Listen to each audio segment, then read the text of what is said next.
লক্ষ্মীপুরে ছাত্র অধিকার পরিষদের ৭ম প্রতিষ্ঠাবার্ষিকী পালিত হয়েছে। সোমবার ১৭ ফেব্রুয়ারি বেলা ১২:৩০টার দিকে দক্ষিণ তেমুনি থেকে একটি বর্ণাঢ্য র্যালি বের করে নেতাকর্মীরা। র্যালিটি জেলার প্রধান প্রধান সড়ক প্রদক্ষিণ শেষে উত্তর তেমুনি এলাকায় গিয়ে শেষ হয়।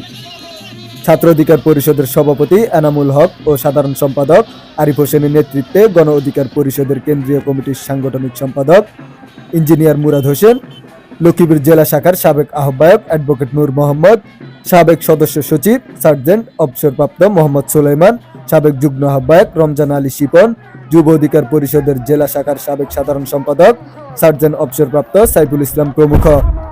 র্যালি শেষে সংক্ষিপ্ত সমাবেশে এনামুল হক ও আরিফ হোসেন বলেন, ২০১৮ সালে শিক্ষার্থীদের অধিকার আদায়ে ঢাকা বিশ্ববিদ্যালয়ে ছাত্র অধিকার পরিষদের জন্ম।